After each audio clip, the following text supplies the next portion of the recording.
out there. Thank you all coming and joining us for a lecture on conservation today. My name is Ashley Mobley, and I'm the Interim Executive Director of the Sequoia Park Zoo Foundation. We're the philanthropic partner of the Sequoia Park Zoo, a nonprofit organization, and we are proud to partner with the Sequoia Park Zoo to bring this lecture series to you all. I'm proud to introduce Dr. Michaela Gunther. She is a professor of wildlife at Humboldt State University. I've been a professor of wildlife at HSU for the past 12 years, and I study many different mammal species, of which elk is one. I mostly focus on carnivores, and elk are delicious food for carnivores, so they're a great topic of research for my research lab. My colleagues, Dr. Rick Brown and Dr. Tim Bean, could not be here this evening, but they have representatives here from their research areas. Dr. Rick Brown is a disease ecologist professor at the university, and he's been at HSU for about 20 years now, and he has graduate students working on this project. And Dr. Tim Bean is a ecologist, a spatial ecologist at HSU, has been here for 6 years, and also has graduate students on the project. So we're putting together all of our expertise to get work on understanding the ecology of Roosevelt elk. So the other members of our HSU team are Erin Nigan, who's going to be speaking about her population work, and Adam Moore, who's going to be speaking today. We also have Emily Buck here in the audience, who is not quite ready to present today. Her research is still ongoing, so she'll be next. And my student, Rudy Mena, who I will be speaking about his work tonight on his behalf since he is out of the area. And that's our HSU team, and we work very closely with our partners at the California Department of Fish and Wildlife, CDFW, and our main collaborator is the elk ecologist, Carrington Hilson. She's been working here for 3 years as the elk biologist for CDFW, and before that came from the state agency in Arizona, working on a whole many different aspects of wildlife ecology, and before that got her master's here at HSU in the Department of Wildlife with Dr. Rick Brown. So we're really happy to have her here, and she's really going to kick off our talk, so I'm really happy to welcome Carrington.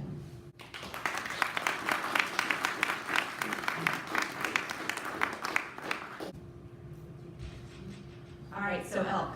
A little bit of background for you. There's actually 4 species in North America.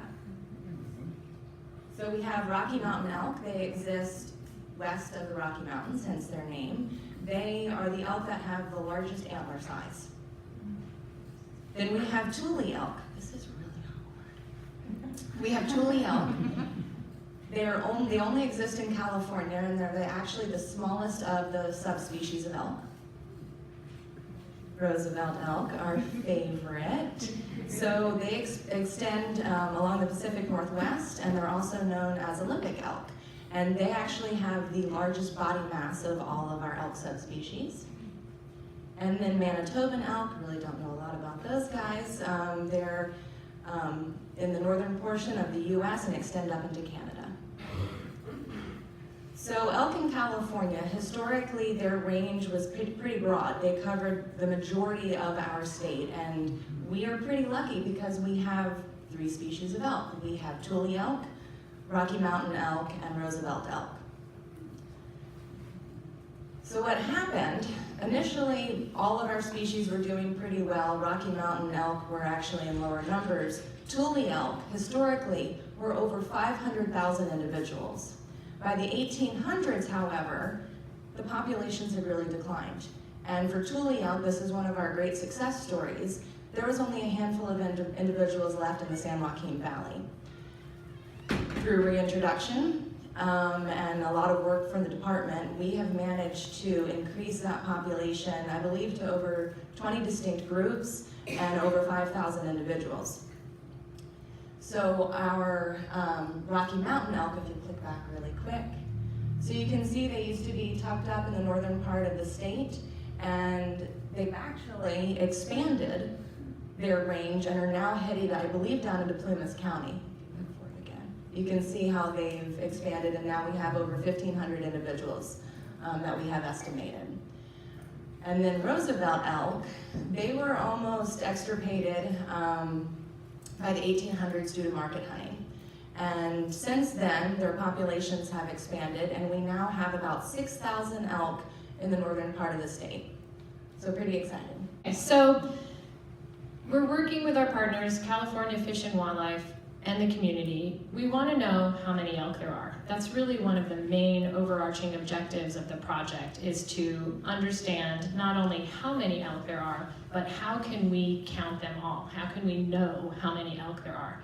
So we have a little bit of natural history here to understand better, how do we get more elk? If we want a greater population of elk, how do we get more elk? So pretty much we get more elk by elk making babies, and so certainly reproduction is a way that we get elk, but there are a lot of different features of the ecology that help us get more elk and increase reproduction. We want to have good food resources and habitat, and we want to have good nutrition for both the mothers and the offspring. We want to have large, healthy males in the population, sufficient number of males that we can he can mate with all the females and produce a lot of offspring, and of course nutritious food for everybody to be successful. So we are looking at survival of the offspring, as well as looking at where the animals are moving to find out if we have enough food and habitat for our elk.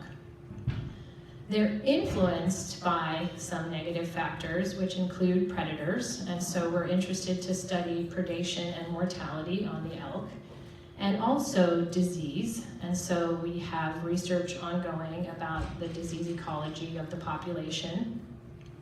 And of course, ecological factors. So we certainly don't have the harshest winters here as far as elk go. There are elk that live in areas that experience much harsher winters than we do. But still, long periods of wet weather are not good for the young offspring as they overwinter. So those long periods of wet weather are not going to be good for the survival of the offspring through the winter.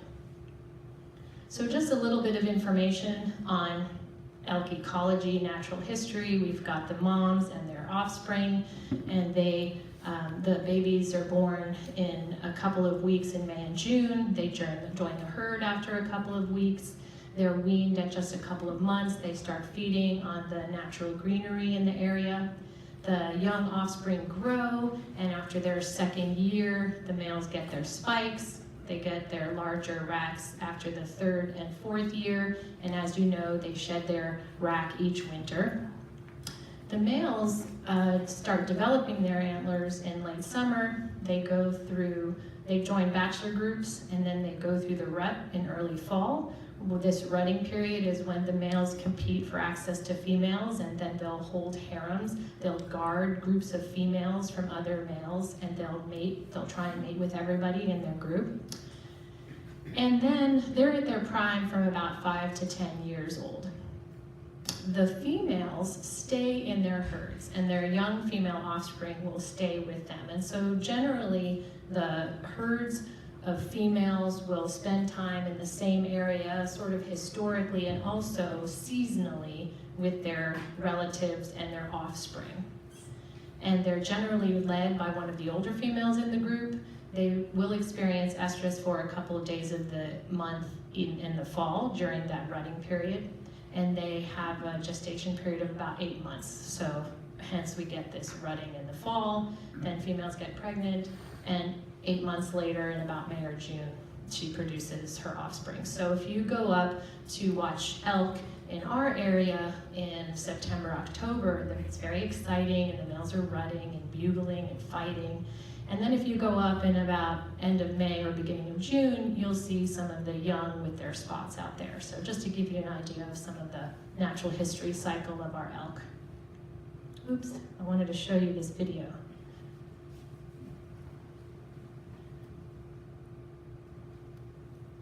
So I wanted to tell you about what you're seeing here. So we had a couple of collars that we put on the elk. We use GPS collars that you'll actually hear about a little bit later.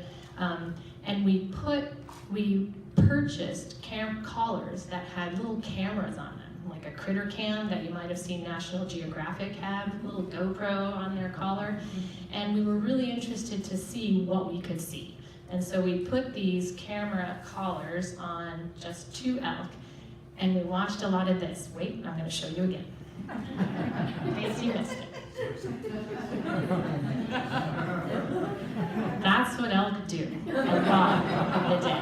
And that's really important for them because, like cows, they're ruminants. They eat a lot of non-nutritious vegetation, and they'll eat and eat and eat. And this has been very interesting for us. We've had a student who's been watching all these videos, thousands of them, to try and get an idea of what the elk are eating and where they are when they're feeding versus when they're doing other things and interacting with other elk. So it's been really fascinating. We'll have to report back on that another time. Okay, I think it's back to you.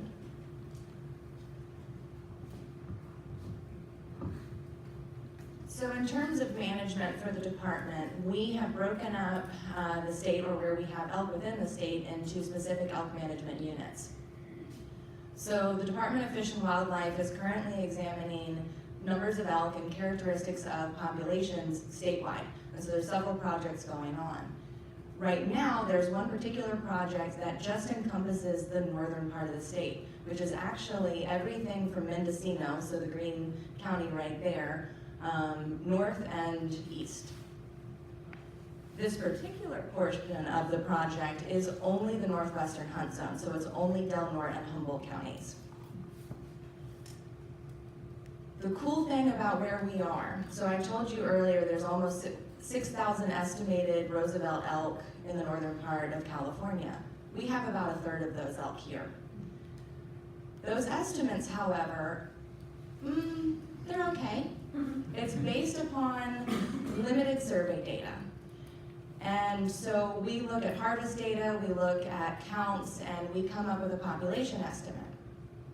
Because of the concern that we have in this area from hunters as well as private property owners that are experiencing damage from elk, we initiated this pretty large-scale project.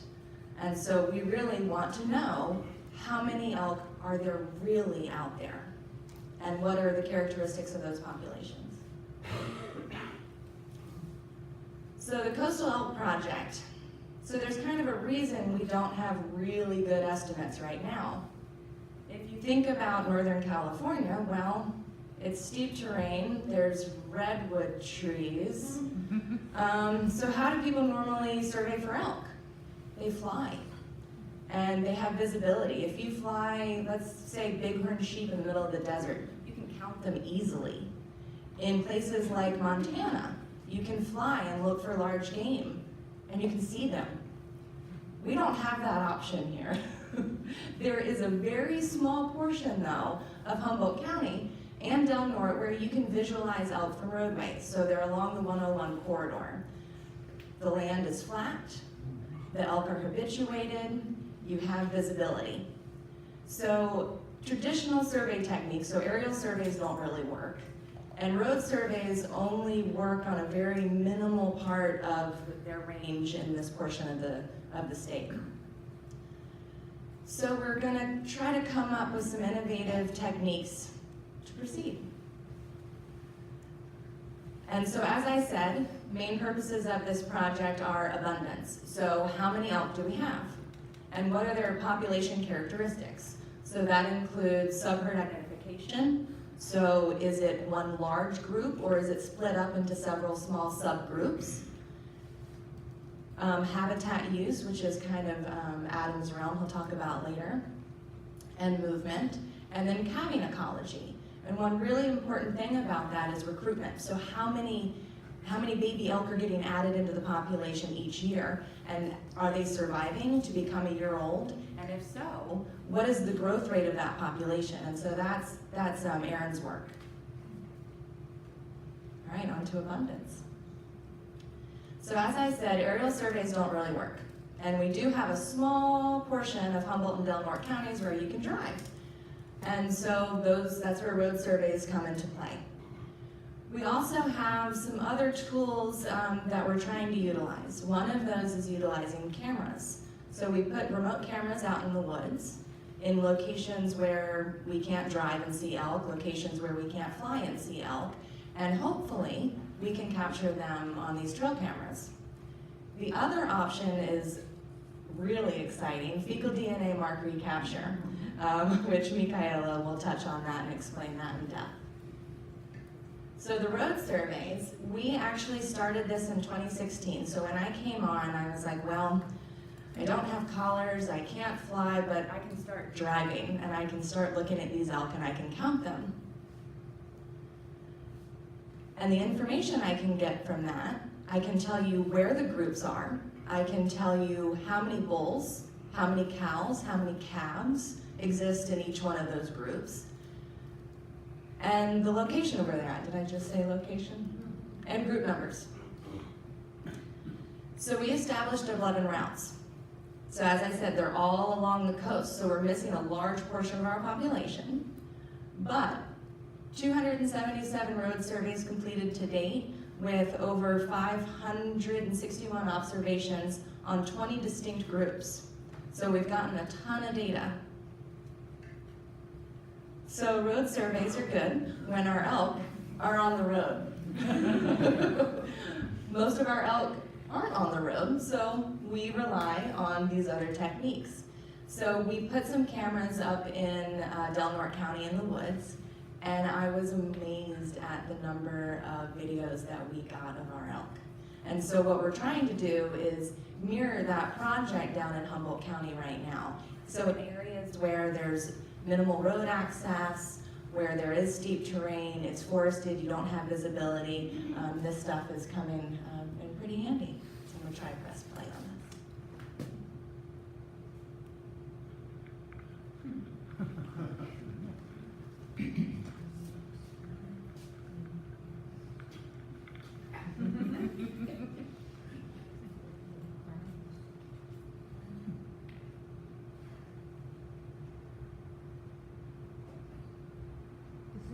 Sound also, do they make? There is sound on this, yeah. What time of year is that? That would have been 5/21. Okay. So they're in velvet then? They're in velvet, Okay. yeah. And then I'll hand this over to Michaela for the fecal DNA. I get to come up with the really nice pictures of poop. Okay.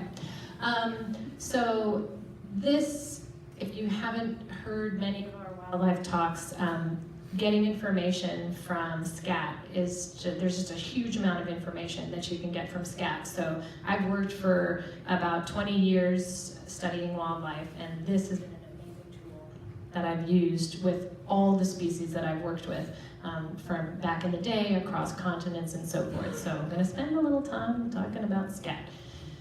So you may be familiar with traditional mark recapture techniques where if you're studying little mice, you catch a mouse, you put an ear tag, you set it free, you go out the next day and you catch some mice and you count the mice that have tags and don't have tags, and then you can get a pretty good population estimate of that population. Well, there's also mark recite where you can catch a bird in a mist net and put rings on its legs, leg bands, and then you don't have to catch it again. You can cite it, and then you can see which individuals are where, and you can get information that way. So this uses that same philosophy of capturing and recapturing individuals, except you never have to touch or see an elk. So we use SCAT as a proxy for individuals because with new technologies, we're actually able to collect DNA off of the outside of each of these little SCAT balls and SCAT pellets, as we call them, and this can be identified as this individual. And so we will collect SCAT.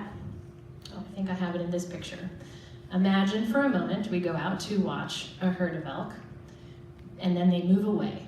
And then I collect 20 SCAT samples.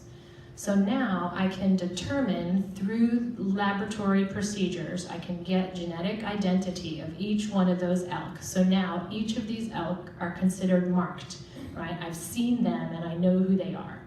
Then I go back the next day or the next week and I capture 20 more fecal samples, of which 4 of them are marked individuals. They're ones that I know that I already captured this first time. So using a fancy mathematical formula and computers, you can find out that if this were actually the case, then I would have about 100, this is an estimate, about 100 elk in the population. So it's a really powerful tool because, I get to that map, because we have the ability to count elk without having to capture them. And capture comes with certain risks that we're willing to take because putting the collars on individuals is very informative in many other ways that you'll hear about tonight. But if we can find ways of counting populations for elk that we cannot capture, in particular for these elk in the forest that are difficult to see and difficult to capture, then we have a really powerful tool for estimating elk numbers in areas where we can't see or capture them. This is a bit of a funny map, so just bear with me. I've shared these. Rudy, my student, has produced these maps. I want you to visualize for a minute that this is the space that's used by one of our collared elk. So one of the questions we had as he went out to test this fecal mark recapture method is one collared elk sufficient for surveying a whole herd? Do we get a good representation? So we have a female who's collared, but we know from our observations that she spends time with these 30 other females. And so what this represents are high use areas in dark, and red is the most highly utilized area, and lighter blue areas are the less utilized areas, and looking if each of these circles is a place where he went to capture scat samples. Is that a good representation of where the elk actually are? And so we want to use that single female as a proxy for the whole herd. And then can we go to that location for a single female and capture information on the whole herd? And he'll be defending this work, presenting this work at the university next month, but the answer is you can. So he went out and found where the elk were using area. He did a plot and collected all of the scat samples in the plot. And then we sent the samples down to UC Davis, and they did the genetic identification of those samples. And we were able to see that through the fecal mark recapture, we could estimate that the number of individuals in the herds that we were watching, or the groups that we were observing, was very similar. So we kind of did a validation for this procedure.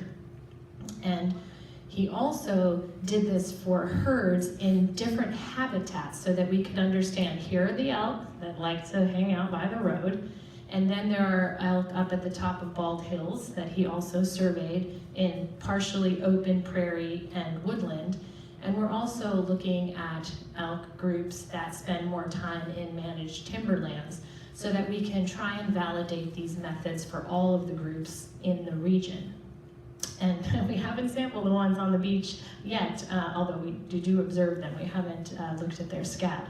And so we're moving forward with this winter by collecting additional scat samples from new herds, and also trying different methods to get the best way of using the scat to count numbers of elk.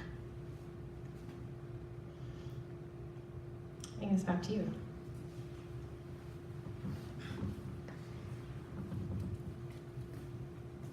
So in order to get a lot of this data, Michaela mentioned there are techniques where we don't actually have to touch them.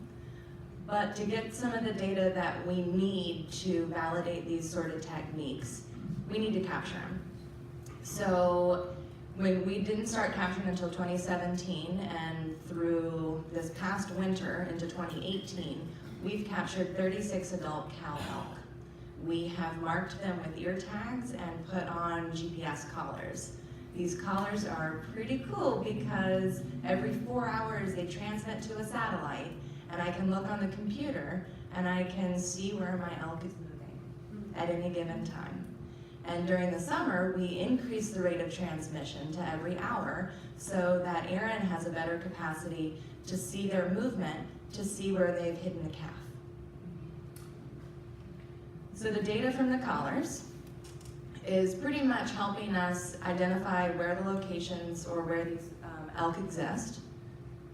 Looking at subherd identification, which will show you a map later of how important that is. Habitat use and resource selection as well.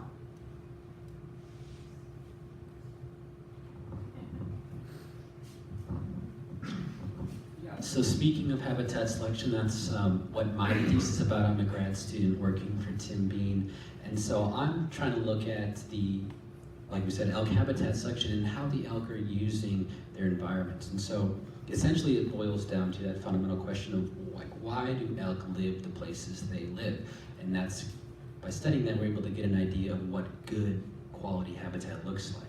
And so this is important for managers like Carrington because it lets us look at a variety of different things so we can see how their needs might change throughout the year. And we can also look at things like get an idea of what the potential population could be if they were using all those good habitat areas that exist up in Northern California.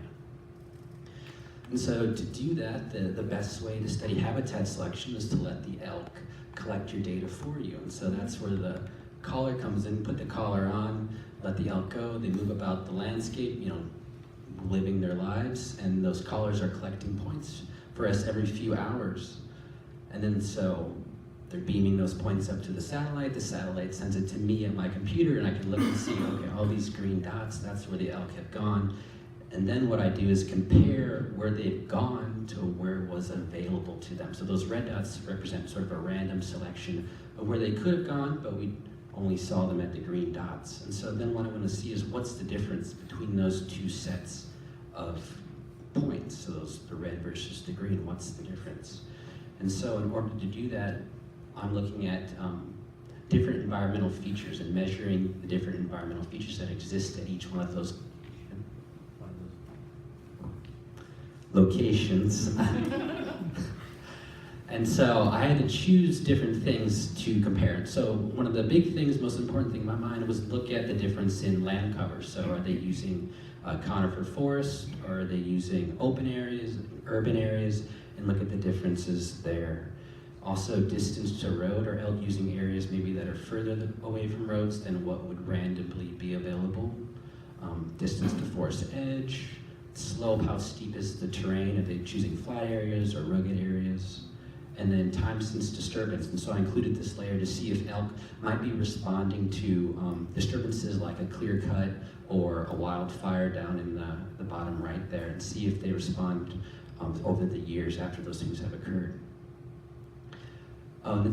Quick video that I put together just showing some of the movements. And so each one of those dots represents an elk location, and each one of the colors is a different elk. And so it's pretty quick, but you'll see those points moving around, and just keep an eye on kind of the places they're going. And so those light green areas are like open areas, meadows, and pastures, and the dark green band is like forests, like conifers and hardwoods. So I'm gonna play it and we can see where they're going. Is this around Gold Beach or? This is actually by Crescent City.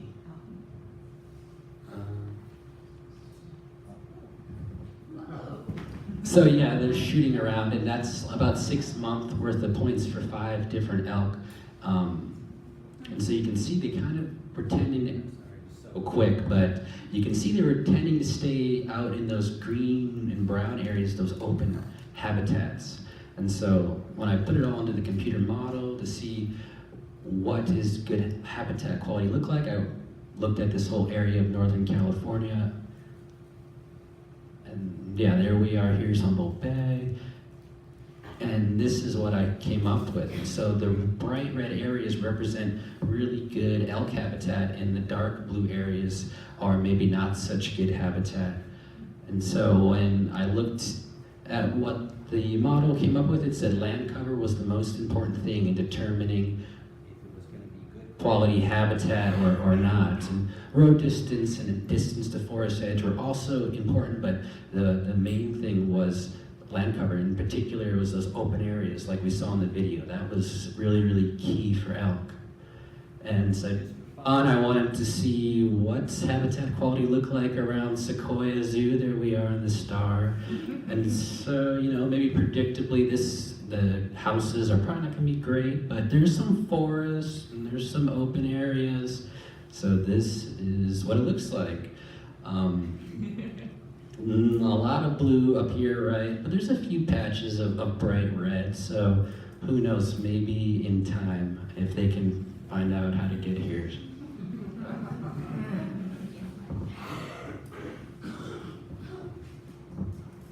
So we mentioned subherd identification and home range. So this is the home range of the elk that we have up in the Crescent City area. As you can see, we have a couple elk that extend all the way up into Oregon. And what's really interesting is that's two distinct groups up there that actually overlap. And then as you move down where it says Smith River, we initially thought it was two distinct groups. We collared what we thought were two distinct groups. Come to find out, they're really one and the same. So we caught the two individuals when they were separated for a small amount of time, but the majority of the year they're actually together. And then that's the same spot that we just saw the movement for. The area below that is actually one of the cows utilizing habitat south of there during calving. And then we have two other groups that are over on Kings Valley and down into Birch Track. So we have elk collared from the Oregon border right now all the way down to pretty much the 36.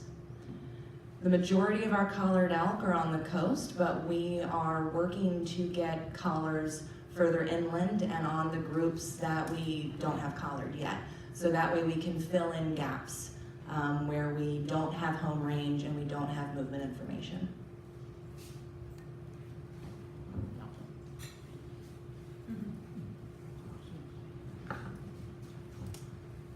Okay, so I'm going to change gears a little bit. My name is Erin Nigan, as Michaela introduced me this morning, or this evening.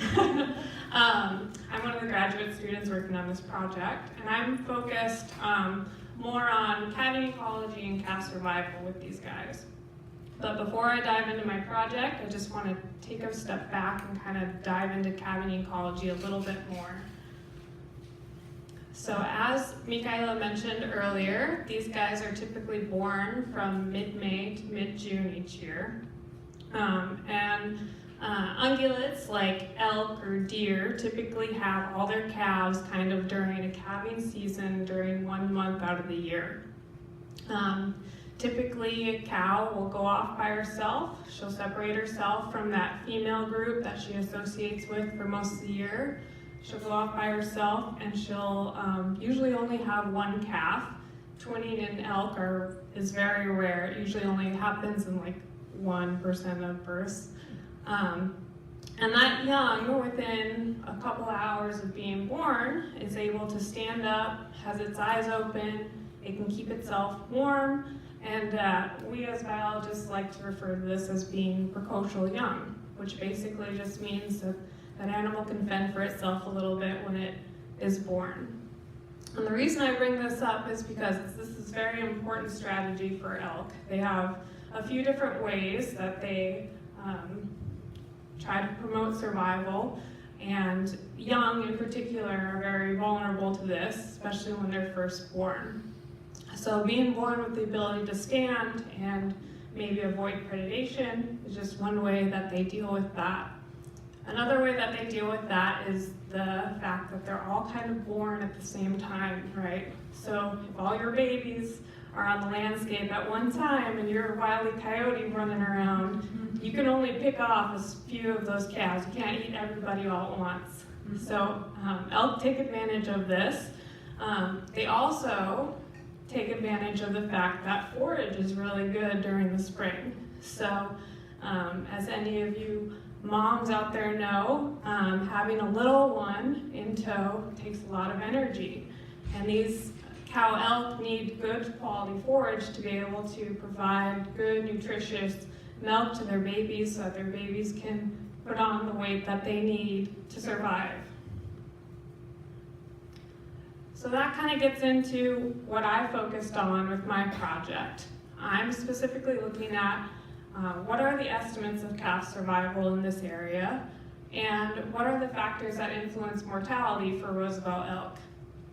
We know, looking at different studies of different populations of elk or deer within the western United States, that juvenile survival is really variable for these guys, but that's normal. We know that babies are just more vulnerable to predation when they're super young, but this survival of their young influences what that population does in the long run. So if you're young and you survive into adulthood, you're recruited into the adult population, and a lot of your peers are also recruited into that population, you're going to have a population that's growing over time. We also know from looking at other populations that the majority of mortality happens during the first year of life. So when we're looking at estimates of survival, we want to estimate what that is, how many elk are surviving into adulthood, but we also want to look at what are the causes of mortality. And here again, there are several different things that we want to look at. So, what time were you born? Were you born earlier in the year, or were you born later in the year? If you were born earlier, your chances of survival might be a little bit higher than your peers that were born later in the summer. They don't have as much time to grow, put on all that weight, and prepare for maybe something more harsh to come in the future. Also, coupled with that, how big were you when you were born? If you were born heavier, you probably have a better chance of survival. What's predation like in the area? So think of a place like Yellowstone. You have a complete predator system. You have grizzly bears and black bears and coyotes and cougars. All of those guys would love to get their hands on a vulnerable elk calf. Versus somewhere like Northern California, where we have people and we have bears and coyotes and some kitty cats, but we don't have everything, and we have elk that are kind of intermingled with people, more urban areas. They're not necessarily out in the wilderness. Also, what's the environment like? So again, somewhere like the coast of Northern California, yeah, we get winter, but it's not as harsh as somewhere like Yellowstone, where you get a harsh winter that you have to deal with. What was that forage quality like? So again, going back to when you're first born, what's available to your mom, what's available to you as you're growing up? And then what's the human influence like? Is there a harvest season in your area? Do you live, I don't know, along Highway 101 where you're crossing the road all the time? Things like that can also influence mortality. And finally, disease. And I'm going to spend just a little bit of time on this one because most people gloss over this, but this one kind of has like a special place in my heart. Because there's a lot that we can learn by taking a look at what disease have these guys been exposed to, how dense is their population. So I talk about survival, but everybody surviving isn't necessarily the best thing either, because if you have a very dense population, you're more likely to share that disease that you have with your neighbor. So I am kind of right in the middle of my project. I'm still finishing up the field season of my project. And I started in 2017, shortly after we collared all those adult females. I went out that following spring and tagged a bunch of calves elk. And through the course of the year, I follow these guys and determine, do they live or die? So do they get recruited after a year? And do they get recruited into adulthood at that point?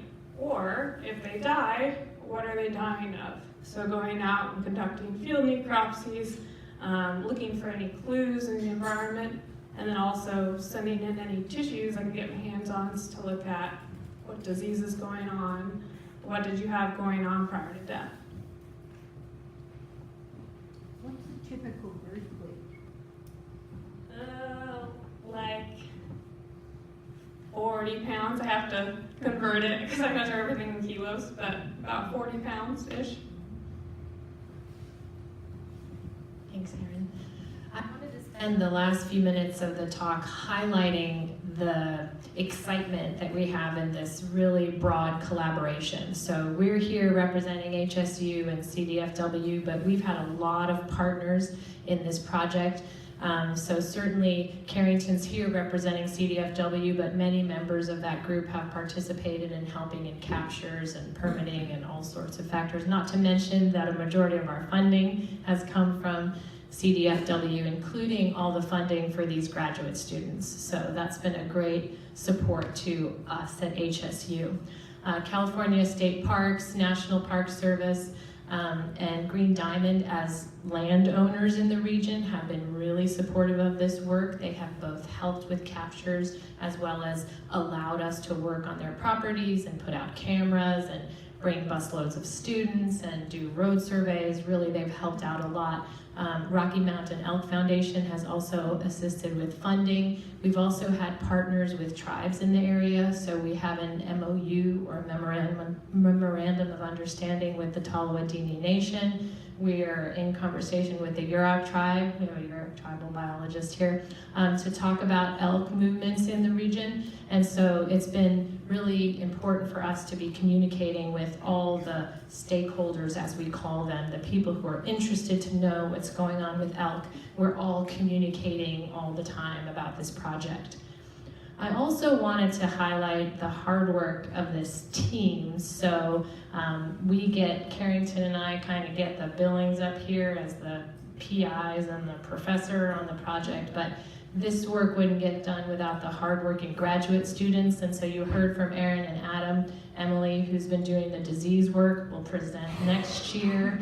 And Rudy, who really kicked off this fecal DNA mark recapture that we're going to be, Carrington and I are in the process of taking on another graduate student to continue some of this fecal DNA work for this winter into next year. And then I just want to continue by saying this has also been a great project because we've been able to support even more research at HSU through undergraduate research. And that's something that we at HSU really pride ourselves on, is getting undergraduates involved in research. And so this is just a smattering of senior projects at the end of their education, undergraduate education in the wildlife program. All seniors must carry out an independent research project, and some of them come to us to work with us on the elk project. And so you don't have to read all these titles, but we've got population success and feeding, diet composition, hormone levels, looking at what's a good bait at the camera traps to bring them in, where do they like to walk, where are they spending their time when they're about to give birth. And so small projects that are really useful in helping us work. And on top of these volunteers, we have dozens and dozens of undergraduate volunteers that have gone out with us to help us with our road surveys, to help us with our captures. We have a few here tonight I'm really happy to see, so thanks for all your hard work. Kimberly's here. Are there other folks here that have been helped us with our project? So it's been really nice because we've been able to get them experience working with professionals in the area and agencies, as well as doing some research so that they can go off and get good field jobs and go to grad school and do all that fun stuff. How long does the batteries on the collars last? Do you know yet? It depends on the collar. So the ones we have right now, they actually have a mechanism on the side that is programmed to release out after a certain number of days or weeks. And so these collars will actually drop off of the elk after 3 years. But we are getting new collars that should last 5 years. So the only stipulation with those is that they're taking less points per day. So that way it conserves battery life.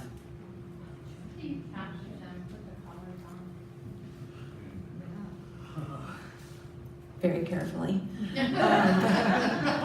So we have two methods. One is helicopter-based captures, and so there's a crew up we actually contract with a capture crew, and there's an individual that has a net gun. So it's basically, it's a net with 4 weights on the sides, and they shoot it out of the helicopter onto the elk, and the elk gets tangled up, and they jump out and physically restrain the elk. The other way is through chemical immobilization. That's where, I come into play. So we utilize dart guns and basically stalk elk as if you were hunting, but we use immobilization drugs, and so we chemically sedate them. And do you net them to create the 20 that you used in your sample? You had a box up there with 20 elk in it that you'd visited all of those elk. They had red X's in them, and then you followed the red X's into to measure the scat. But you started with elk that you already had examined. Is that right? So we used one individual from that group to locate where everybody else was. So what we were assuming is that we have one caller on a group, and so everybody else is hanging out with her. And so we only, in that group, only had one individual that had a collar. Everybody else was unmarked. Do the adult males kill the babies ever? Not intentionally. Okay. And do you call the adult males if there's too many in a group, or is there? So I know other states for management will call populations to reduce numbers. At this time in California, we don't have that situation. And do they ever allow hunting, by the local population? Yeah, so the Northwestern hunt zone is Del Norte and Humboldt counties. Right now, we have 45 general tags that get allocated on an annual basis. That means one, they can get one, and that's it, so 45. You're lucky. Yeah. Two questions. On the beginning, you showed a map that showed where the different elk were. You had a yellow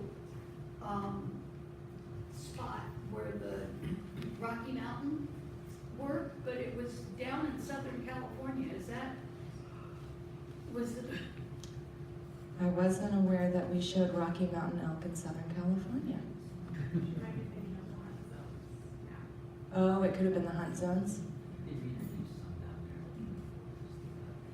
The majority of Southern California is only Tule elk. If we do have Rocky Mountain elk down there, I'm unaware of it. Okay, it was just, the coloration was on there. It was like the second map that you showed. The other thing is, when you've got the trail cameras where you can catch them going back and forth on the trails, how do you know that you've got two different groups?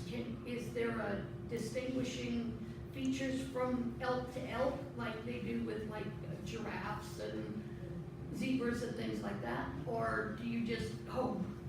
So we've had a researcher up in Redwood National and State Park that has utilized distinct markings on individual elk to do that. So they look at antler growth, and they've also looked at scars or notches in the ears to identify cow elk.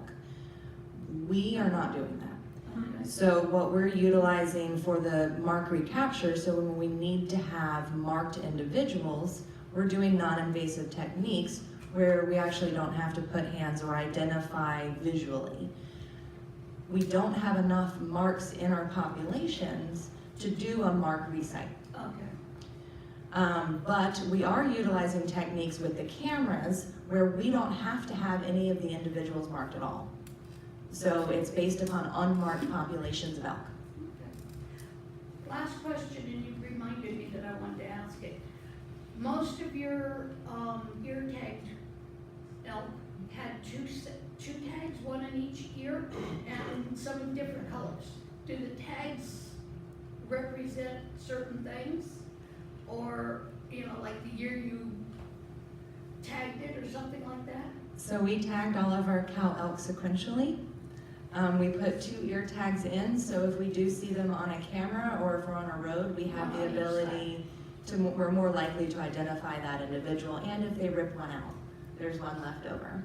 The different colors, we're only using white tags on our cow elk. If it is a different color, that's probably because it was darted for some other reason, so possibly a bull elk that was sedated to pull them out of barbed wire or something. And then our calf elk are being marked with little blue ear tags. Okay. What are your current resource constraints, and what, if you have the resources, what additional can you do that you're not currently doing on your research? Wow. I feel like we have a lot going on right now. I mean, right now we're getting ready for captures and we're deploying cameras, and we're hopeful to start another fecal DNA mark recapture study, and we're getting a graduate student on board, and Erin is gearing up to assist the department after she's done with her master's to do another season of Calving Ecology research. So I think the main thing that we have here is that the majority of Humboldt and Del Norte counties, it's private property. And so we're 100% reliant on the cooperation of landowners to do the work that we're doing. Really, and previous elk work, they're really reliant on those open areas, those open prairies. And so now there are landowners, including the tribe, who are interested to bring those prairies back and clear back some of that encroaching vegetation.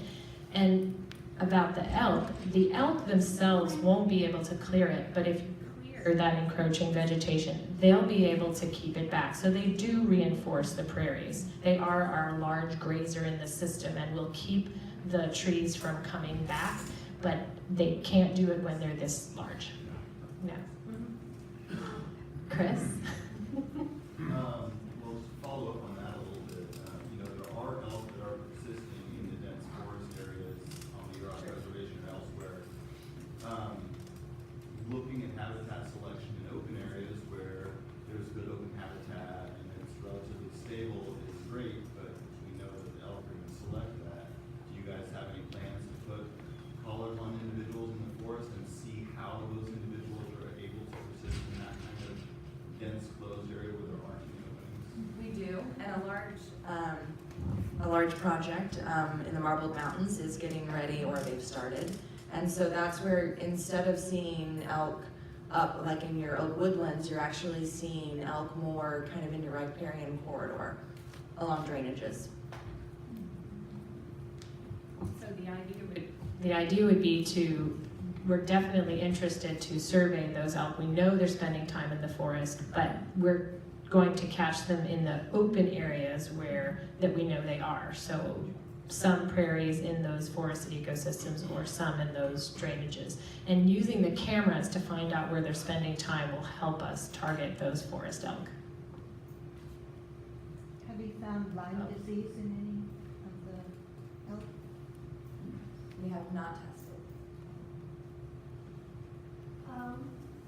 So how do you guys go about selecting which elk you put the GPS collars on, and how does having such a thing, if you guys don't, impact their behavior in the herd or how they're... So we normally attempt to go for the lead cow. Her behavior kind of dictates the rest of the cows, so it's better that she be marked, so she's kind of a Judas animal, so she tells us where everybody else is. In terms of the collar being detrimental, they have really large necks. These guys are big. I have noticed that initially they are a little weary about what's happened to them, and the other cows are a little interested in the jewelry, but it typically only lasts a couple of days, and they're welcomed back into the herd. I'm fortunate enough to live on the outskirts of Blue Lake, and we have a rather large herd, and I am on literally a wildlife highway where they go through the cabins time with 30 elk sleeping 10 yards off my deck. It's fabulous. We go to sleep, we listen to them scream. I also have 3 horses on my property, and everybody seems to commingle okay. I have a couple questions. Number one of the things that I've noticed, when the Christies quit growing pumpkins 3 years ago, the herd became very active in moving around a lot more. And they come to my neighborhood and down the highway to get to the Essex Lake Pond, where they have a prairie and a really great water source, very little population. They plow through fences, and on our property, we have a crossbar across the top rail, and none of our fences have come down. They seem like if they can see the crossbar, they jump. And the only trouble we've ever had are with calves that can't make that leap. My question, they like, we had an apple orchard on the block, so they come and they hang and they eat apples and they rub their antlers and break the trees, but it's an old abandoned orchard, so it's very cool. My question is, the herds seem to have split, where we have a Blue Lake herd and now we have a Fieldbrook herd. And I don't know if it's the same herd that comes together occasionally and becomes one mega herd, or we have the 2 separate herds. I've noticed that in the last year or 2. And the second thing is, 3 years ago, what seemed like the largest male, who in my neighborhood nicknamed Elvis because he was a hunger burning love, somebody pushed him. They killed him, they took his horns, and they left him. Is there something we can do to help protect from human predation? It wasn't a permitted kill, it was just some horse's ass who decided to kill him because he had a huge rack. There's a new male, we call him Big Papa, and he is bigger than my 1,200-pound quarter horse. He is a huge bull. He's young, you can tell by looking at him, he's really young. And my concern is, because I'm personally involved with this herd, and on any given fall day, they actually bed down in my yard, how do we protect them? How do we keep them safe in manners that we can help? So first, you do have 2 groups of elk, from what our collar data is showing us. So we've nicknamed, we normally name our groups based upon the property where we capture them. So we have Timmons and we have McAdams because we captured them on those So you have properties. Timmons and McAdams? We have Timmons and McAdams. So the So I Timmons, live right, like, in between both of them. I'm like almost dead center between Timmons and McAdams. It seems like one herd stays in Fieldbrook proper. They're closer to the school and they go north. Which is the one that is the Timmons that goes to I mean, Timmons because of their pond, right. but the McAdams ones come through the ranch and down Parker Road, and then, because I live off of Parker, and then actually go over, so. And up into Liscombe Hill. Yeah, and up there, but and it's like, they also seem like they go into Fieldbrook, so are they commingling, or what? They probably commingle occasionally, but they are really 2 distinct groups of elk. In terms of the poaching, one of the best things you can do is call CalTip. It's an anonymous hotline, and then I would just say educate neighbors. Much for coming.